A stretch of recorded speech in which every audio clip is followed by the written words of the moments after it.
అందరికీ నమస్కారం అండి. తెల్లవారితో 6 గంట నిద్రలేసి ఉడుకుడుగ్గా టీయో కాఫీయో తాగేసి నేరుగా మామిడితోపు కాడికి పోయినామంటే ఎంత బాగుంటుందో మీరు ఎవరికైనా తెలుసా?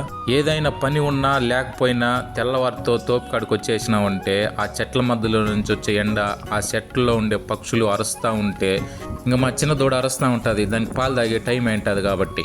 ఇంకా ఈ మామిడికాయల సీజన్లో మొన్నదా బెంగళూరు కాయలన్నీ కోసేసినాము. ఇంకా ఉండేది నీలంకాయలే.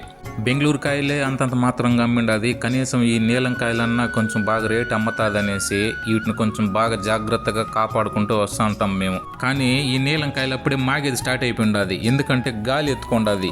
మామూలుగా ఈ టైంలో ఒక్కొక్కసారి వాన పడుతూ ఉంటుంది, కానీ ఈసారి వాన లేకుండా గాలి వస్తూ ఉంటుంది. ఆడికి మనం ఈ చెట్లకు నీళ్ళు అయితే తేమ తీయకుండా నీళ్ళు కడతా ఉంటాము, కానీ ఈ గాలి ఎక్కువగా వస్తూ ఉండేది దానివల్ల ఈ తేమ అంతా బాగా ఆరిపోతూ ఉంటుంది. దానివల్ల అప్పుడే కాయలు మాగేది స్టార్ట్ అయిపోయింది.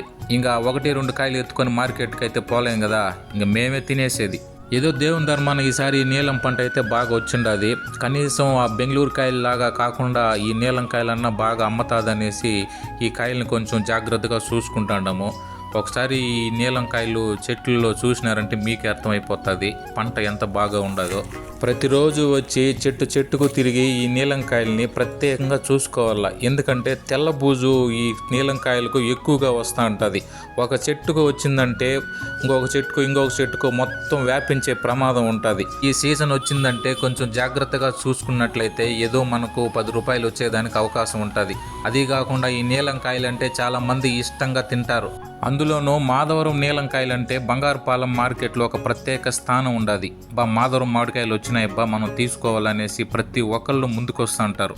అందుకనేసే ఈ నీలంకాయలంటే ప్రత్యేక శ్రద్ధ తీసుకొని చూసుకుంటాం మేము. మీలో ఎవరికైనా ఈ నీలంకాయలు కావాలంటే నేరుగా మమ్మల్ని సంప్రదించగలరు.